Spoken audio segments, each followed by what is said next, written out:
em inglês. Pois é, foi igual a essa mulher do Zoom falando, o mesmo sotaque, assim, igualzinho ela falando o nome dos gringos em inglês, coisa fantástica. Depois fiquei surpreso em descobrir que Rebeca foi aventureira, aí eu me senti um idoso agora, porque a Rebeca tem idade de ser aventureira, meu Deus. Eu assim como já também não tive, infelizmente. A minha.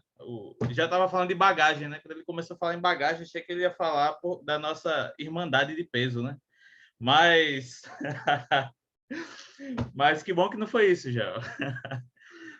Eu acho que a minha principal bagagem de aventureiros é ter sido diretor de clube, sabe?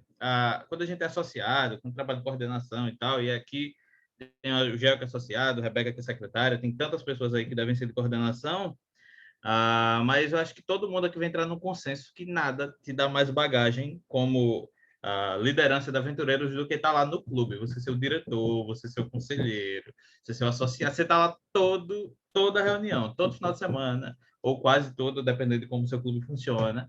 Você está lá vendo os meninos e lidando com os problemas quando o menino cai e corta o dedo, e quando o menino grita, e quando puxa o cabelo do outro, isso aí é que dá experiência. Isso aí é uma experiência que nada mais no mundo dá sobre Clube de Aventureiros. É você, e eu vou falar sobre classe bíblica, né?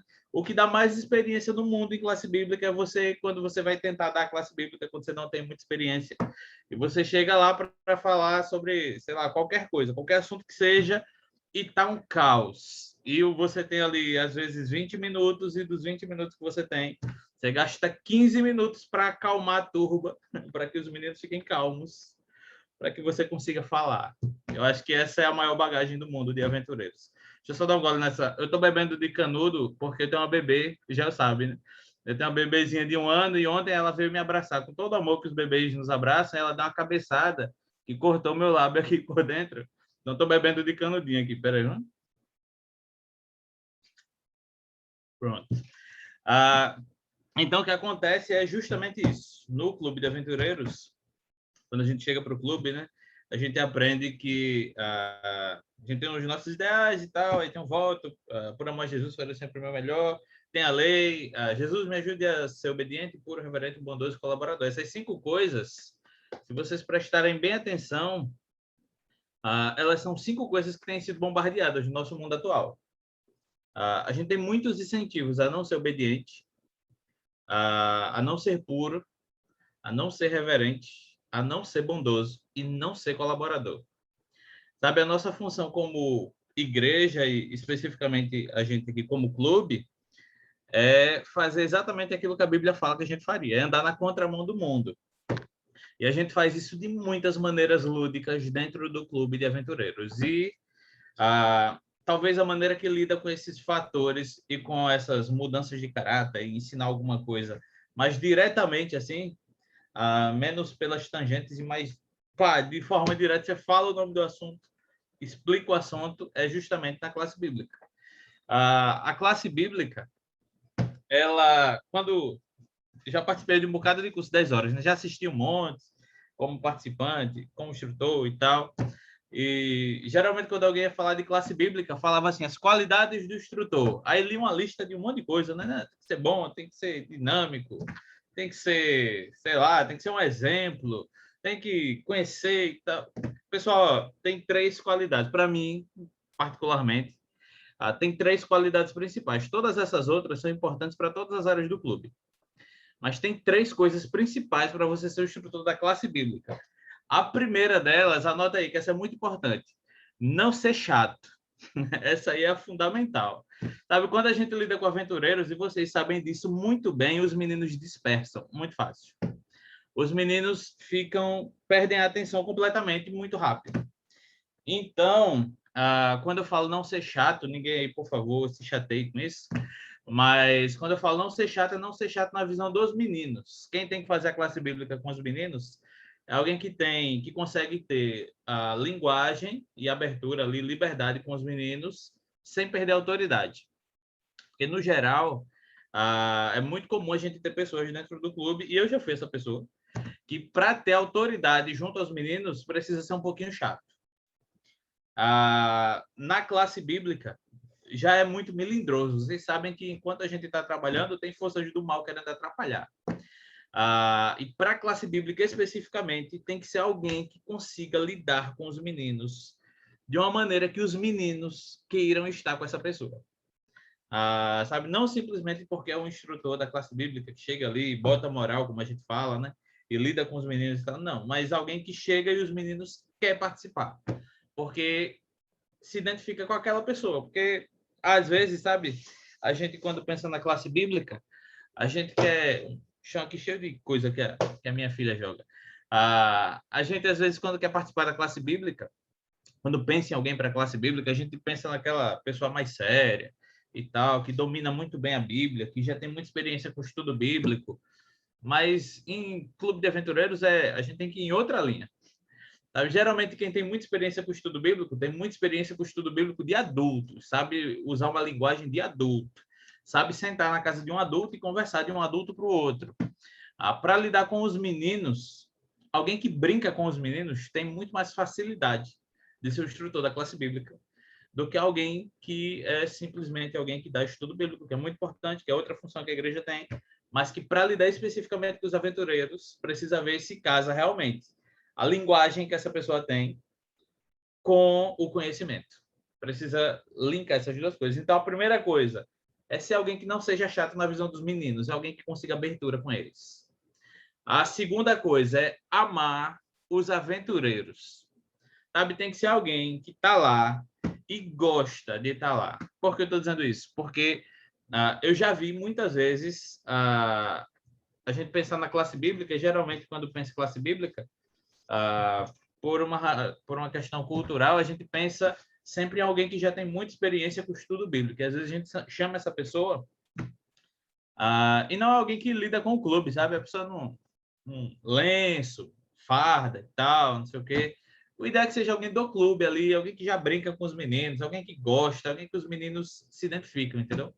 Então, se a primeira coisa é alguém que tem abertura com os meninos, alguém que não é chato na visão deles, alguém que é divertido na visão dos meninos, a segunda coisa é que tem que ser alguém que ame o clube.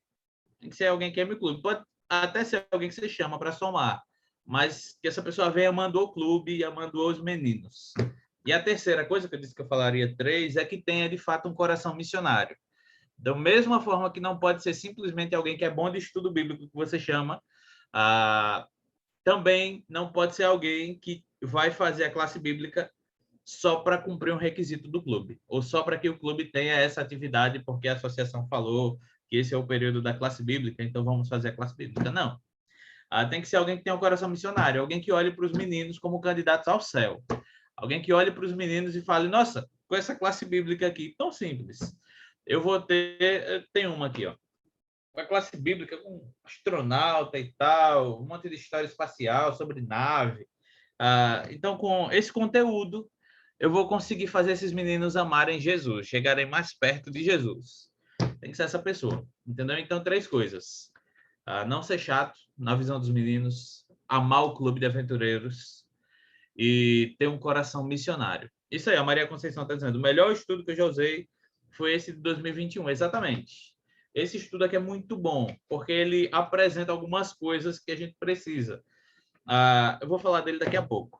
Mas voltando aqui, se eu já falei do instrutor, sabe, Ellen White tem um texto lá em Evangelismo, página 348, que ela diz assim: a verdade bíblica deve ser apresentada de maneira tão simples e interessante que todos possam facilmente compreender os princípios da salvação. É exatamente isso aqui, ó. Provavelmente Ellen White não pensou em naves espaciais e astronautas, mas o que Ellen White falou é exatamente o que está aqui nesse estudo.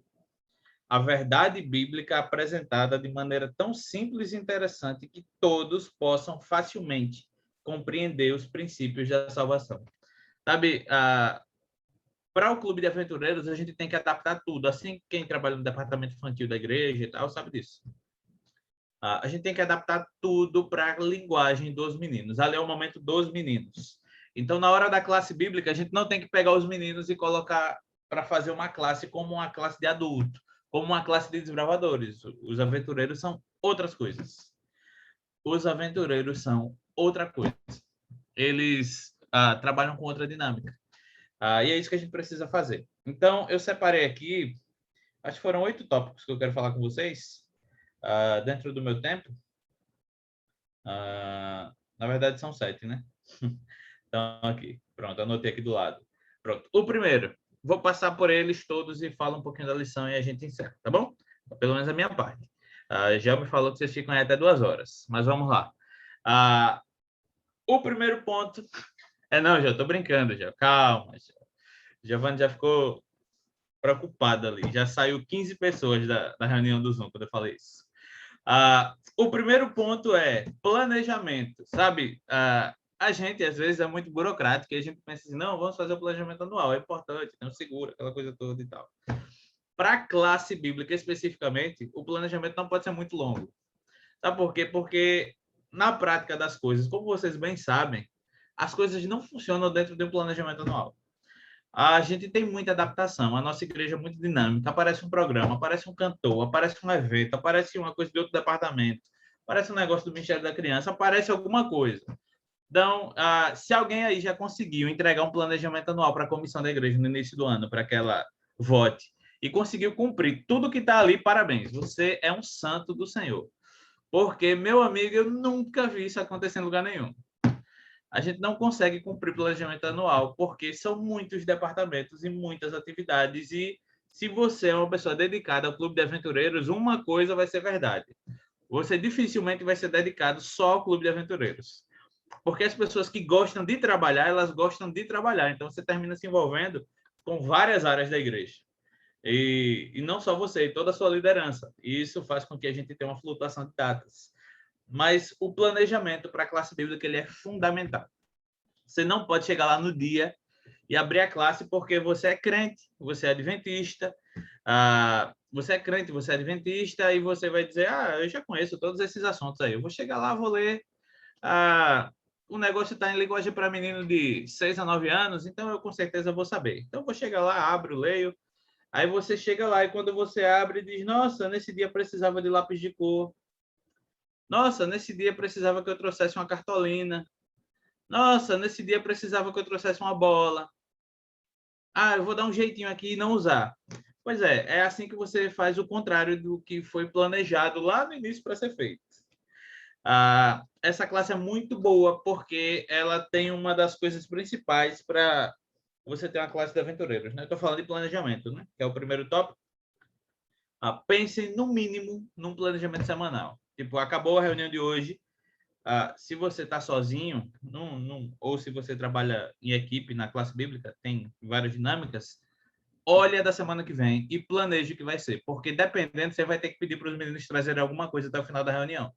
Então, você tem que, antes da reunião acabar, já saber como é que vai ser a próxima. Porque você já vai ter que avisar os pais, que é para trazer. Eu sei que existe o grupo do WhatsApp, existe todas essas coisas.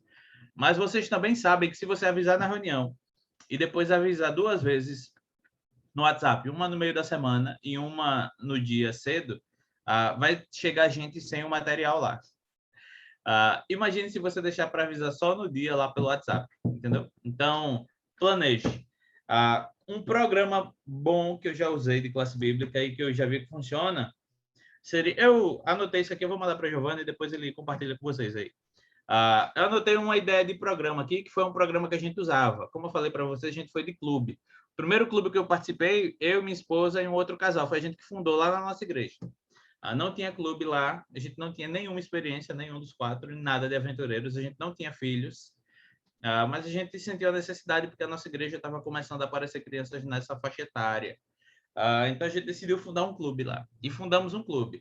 E a gente passou, os 2 anos que a gente passou no clube, a gente nunca passou de 8 crianças. A gente tinha ali 6 a 8 crianças, 6 a 8 crianças. Hoje, o clube lá da Igreja de Pontal da Barra, lá em Maceió, hoje o clube tem mais de 50 aventureiros.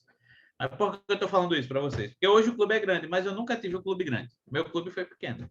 Meu clube tinha de 6 a 8 meninos.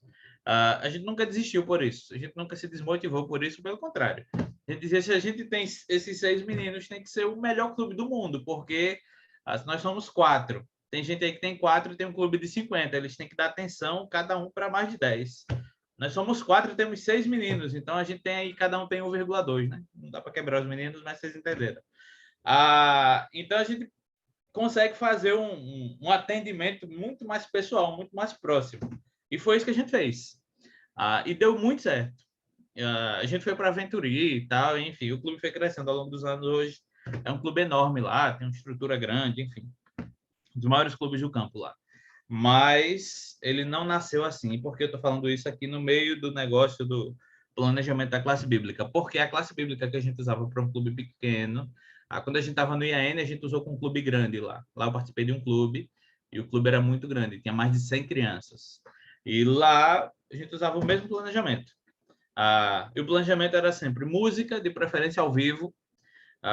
Quando não tinha como ser ao vivo, a gente colocava algum vídeo e tal, não sei o que. Na época a gente usava muito Daniel Lid, que para criança. Não, usava. Acho que era Alessandra Samadelo para criança, da época, faz tempo. Aí usava a música, aí depois tinha a introdução do assunto. E a introdução do assunto é uma ideia que eu vou deixar para vocês aqui. Peguem os pais e façam uma peça com os pais sobre o assunto do dia. Pega os pais ali, pode ser na hora isso. Você avisa uma semana antes para que os pais vão e tal, ou você liga individualmente para aqueles com quem você quer contar ao longo da semana, e você inventa uma peçazinha simples ali, de preferência engraçada, sobre o tema do assunto, e põe os pais para fazer isso. Os meninos amam, prestam atenção, entendem o assunto, os pais vão para a reunião e os pais participam. É perfeito. Pega os pais para fazer uma peça ali, improvisadazinha ali e tal. É maravilhoso para introduzir o assunto. Outra coisa que a gente fazia era jogos. Fazia algum jogo que ia ter alguma coisa a ver com o assunto. Tipo, esses jogos onde todo mundo perde no final, sabe? Acho que vocês já brincaram disso. Tem, por exemplo, de balão com água. Tipo, dá um balão com água para todo mundo, 2 balões com água para todo mundo. Claro que tem que avisar antes, porque vai ter água, mas enfim. Dá um balão, uma bexiga com água para todo mundo. Lá em Alagoas a gente chama de bola de sopa. Aí eu ia falar, vocês não iam saber o que é, mas é uma bexiga, o balão de festa. Aí você enche de água esse negócio, dá 2 para cada um, bota todo mundo numa quadra, sei lá, num lugar seguro, que seja fechado, e fala, eu vou dar aqui 2 minutos, e depois de 2 minutos, quem tiver seco, vence. E apita. Pronto, aí vai todo mundo jogar o balão no outro, vai acabar todo mundo molhado, você pode dar uns balde com bexiga pelos cantos, que os meninos vão pegar para se molhar. E isso a gente fazia na classe bíblica, não só lá na recreação. Na recreação era outra coisa, era outra química. E aí os meninos iam ter 3 minutos ali, até aquela festa toda. E aí depois você junta todo mundo e você fala, qual foi a regra que eu dei no início? A regra foi, depois de 2 minutos, quem tiver seco vence. Então, se ninguém tivesse jogado a bola em ninguém, todo mundo tinha vencido. Agora, como está todo mundo molhado, todo mundo perdeu. Isso é uma excelente dinâmica para você explicar sobre pecado, sabe? A nossa intenção natural de fazer o errado, de descumprir as regras porque é mais divertido, sabe? Isso é uma excelente maneira de introduzir o assunto. Isso é só um exemplo. Tem muitos outros que você pode fazer para introduzir o assunto, desde que seja uma coisa lúdica o suficiente para que os aventureiros da idade deles compreendam o que você está ensinando. Aí, uma vez que você estabelece o tema, você vai para a classe. Aí a classe, aquela análise clara, onde você vai para pergunta e resposta, isso tem que durar no máximo 10 minutos ali. 10 minutos. Eu gasto 10 minutos com isso aí. Bem claro, bem direto ao ponto, e depois faz 10 minutos de uma ou outra atividade. Essa classezinha desse ano, ela já tem várias atividades para você fazer, né? Minha esposa é instrutora de classe bíblica e de vez em quando eu vejo ela preparando os materiais aqui em casa para levar, para justamente fazer isso. Por que eu estou falando isso? Porque vocês são adultos, a gente está aqui no curso de 10 horas. É um negócio importante para vocês. Vocês sabem disso e tal, para o cartão, para o aprendizado, para melhorar o seu clube. Tem várias funções o curso. Mas ainda assim você fica aí, meu Deus, se a pessoa que está falando começar a falar sempre na mesma nota e tal, vai ficar cansativo. Você vai dizer, meu Deus, vai, adianta aí o processo, pastor. Vai, adianta aí que daqui a pouco eu quero almoçar. Ou então você vai botar uma almofadazinha, vai se deitar para o lado e desligar a câmera, como eu acho que tem uns aí, né? Aí fica meio deitadinho com a câmera desligada. Estou dizendo isso porque eu faço a mesma coisa. Às vezes eu tenho meus treinamentos, tenho meus cursos, tenho minhas aulas, e às vezes eu faço a mesma coisa. Tá cansativo, aí eu pego uma almofadazinha, deita assim no cantinho, desliga a câmera e fica de lado assim, ouvindo. Às vezes a gente dá aquela puxadinha no sono, acorda e tal, e assim vai. Mas por que eu estou falando isso? Porque se nós, que somos adultos, que temos um senso de propósito muito melhor que os meninos, ainda assim, a gente não consegue ficar muito tempo ouvindo só alguém falando, explicando o assunto. Os meninos têm muito menos essa capacidade, né? Tem alguns estudos que falam que nós, adultos, conseguimos ficar no máximo 15 minutos hoje em dia, focados, de fato, focados em um assunto. Imagina uma criança. Então, a parte direta ao ponto ali, gasta 10 minutos com isso e os outros 10 na atividadezinha que a própria classe tem. Você vai ter ali 20 minutos de classe, vai ficar tudo bem explicado, vai ficar tudo bem claro e os meninos vão aprender, eles vão gostar. E a classe bíblica não vai ser o momento de, classe bíblica, a gente vai sentar para ficar ouvindo alguém falar. Não, vai ser um momento participativo, vai ser um bom momento. Uma outra dica que eu daria seria cronometre. Veja o tempo e siga o tempo dentro da classe bíblica. Quando você estoura uma área, você termina desfavorecendo a outra. Então, esse eu acho que é o tópico que eu demoraria mais, que é o planejamento. Os outros tópicos são: conheça o assunto. Isso aqui eu fazia muito. Eu já fui instrutor de classe para aventureiro. Então, o que é que eu fazia? Eu pegava o assunto e eu tentava imaginar com a minha cabeça as perguntas que alguém de 6 anos me faria. De 6 a 9, né? Alguém dessa faixa etária me faria. E são vocês sabem, são as perguntas mais, às vezes, que não fazem sentido, mas tem alguma coisa a ver com o assunto. Eu pegava um papelzinho e começava a escrever. Às vezes eu escrevia até na classe aqui. Mas, enfim. Começava a escrever. O que será que esses meninos vão perguntar? Começava a anotar do lado ali. Por quê? Por duas coisas. A primeira, para não ser pego de surpresa. Às vezes eu ainda era, mas geralmente não. Eu tentava anotar tudo que eles poderiam ter dúvida ali do lado e escrevia ali. Isso me ajudava com duas coisas. A primeira era não ser pego de surpresa. A segunda coisa é você usar. Se os meninos não fizeram aquelas perguntas, e às vezes você chega a perguntas muito interessantes sobre o assunto, pensando no que eles pensariam, você usa essas perguntas e faz para eles. Que é um outro jeito de você dinamizar o assunto. Não simplesmente ficar apenas no que está no conteúdo de papel, mas jogar uma pergunta, um desafio. O que aconteceria se isso aqui fosse desse jeito? Entendeu? Tem alguém compartilhando a tela aí conosco. Eu vou prosseguir aqui. Então, se a primeira coisa que eu falei, dos 7 tópicos que eu quero falar para vocês, foi planejamento, a segunda é conheça o assunto, pense em perguntas. A terceira coisa, adapte à realidade local. Adapte à realidade dos meninos. Está sempre acontecendo coisa na sociedade, na sua igreja, na sua escola, no lugar onde os meninos se reúnem, que tem a ver com o assunto. Está sempre acontecendo. Fique atento e use isso dentro da reunião, tá bom?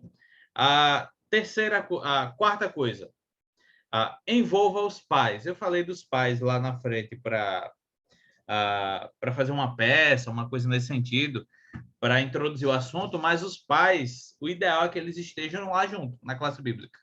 Eu sei que às vezes o restante da diretoria pesca ali os pais para ajudar a fazer as próximas atividades e tal. Mas especialmente os pais que não são adventistas, que às vezes a gente tem, né, um grupo de pais não adventistas que estão lá, às vezes mais que os adventistas. Estão lá toda a reunião. Pega esses pais e envolve eles na classe bíblica, deixa eles lá. Sabe, a classe bíblica dos meninos já é uma introdução para uma classe bíblica para os pais. Quem sabe uma adaptação de uma parte da rede familiar, de um pedacinho ali, para você dar um estudo bíblico para os pais não adventistas ali, sendo ajudado pelos pais adventistas. Seria muito bom. Envolva os pais ficarem cientes de todo o processo. Isso vai ajudar em várias coisas. A primeira coisa que isso vai ajudar é os pais se sentirem parte, que às vezes não é a minha aula aqui, mas às vezes os pais não vão e tem muita essa reclamação, né? Porque os pais não querem ir, porque junta 10 meninos e vai com uma mãe só e não sei o quê. Mas às vezes é porque o pai não tem nada para fazer lá. Às vezes não tem nenhuma atividade para ele, o pai não se sente parte, ele chega lá e fica de canto, olhando a reunião toda e depois vai embora. Então, para ficar de canto, ele às vezes prefere ficar em casa. Então, envolvam os pais na classe bíblica também.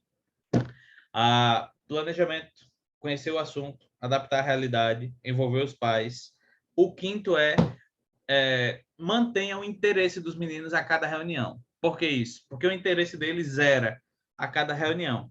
Então, use coisas que chamam o interesse dos meninos, informação relacionada com eles. Então, se você falar de jogo de celular, de alguma comida específica que os meninos gostam, se você envolver alguma coisa da realidade deles, olha a roupa, olha o tênis.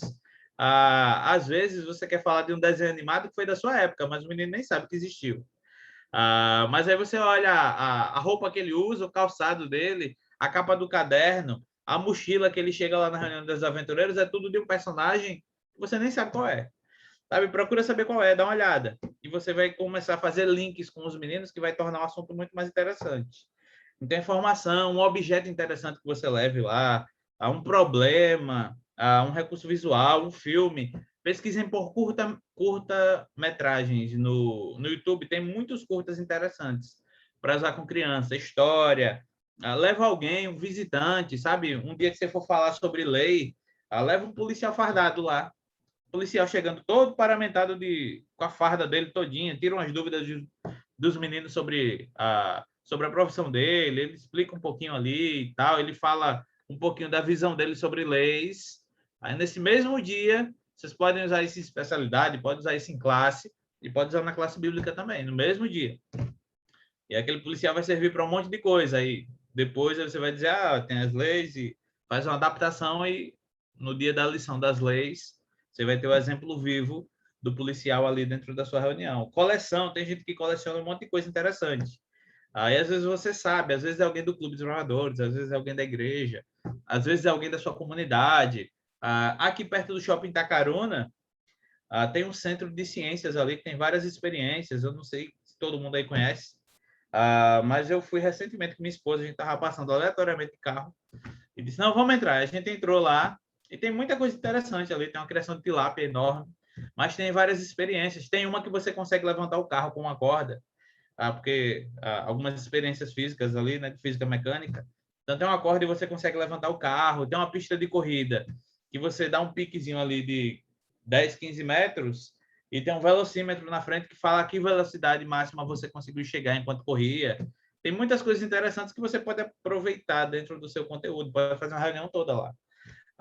Tem muitas coisas ao nosso redor que a gente pode e precisa usar. Mas, para isso, a gente tem que voltar lá no primeiro tópico, planejamento. Você não vai conseguir fazer isso de última hora. Você vai ter que olhar antes, vai ter que pensar antes, e aí você vai conseguir fazer.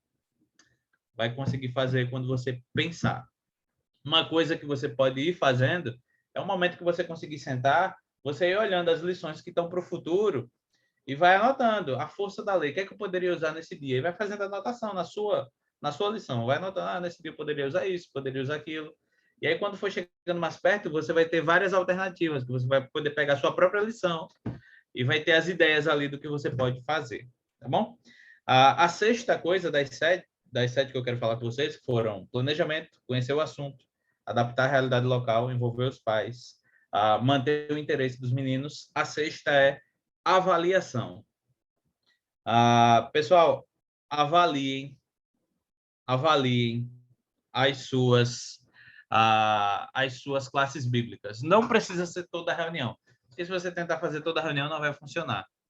Mas, de vez em quando, uma vez por trimestre, alguma coisa assim, no dia que for ter uma visita do coordenador, ao invés de, na hora da classe bíblica, o coordenador está, de fato, às vezes ele está resolvendo uma outra coisa com o diretor, conversa com o coordenador e pede a ele ajuda. Fala, coordenador, fica aqui com a gente, assiste a classe bíblica e depois me diz o que é que você acha. E aí você vai e tente não fazer uma super classe bíblica nesse dia. Tente fazer a classe bíblica que você sempre faz.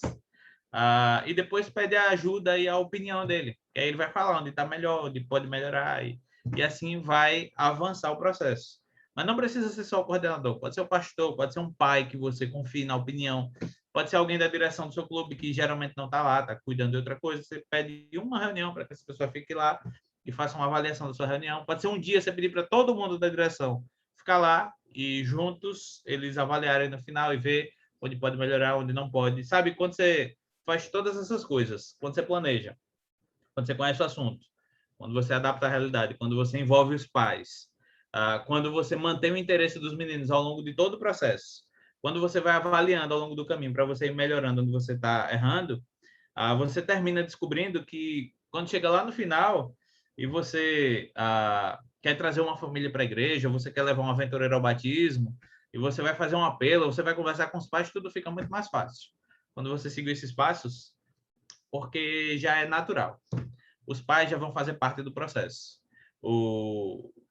A criança já vai ter entendido todo o conteúdo, porque ela vai estar ali focada em todos os momentos ao longo de todo o caminho. E aí você vai conseguir chegar lá. Eu disse que eu falaria para vocês de 7 coisas, né? Se a sexta é a avaliação, a última. Vocês estão me ouvindo? Ah, tá. E alguém postou sem som aqui. Irmã Juliane, acho que é o seu aparelho aí. Dá uma olhadinha, tá bom? E ela disse que está sem som e eu falei, né? Então ela não ouviu nada do que eu disse, mas é isso.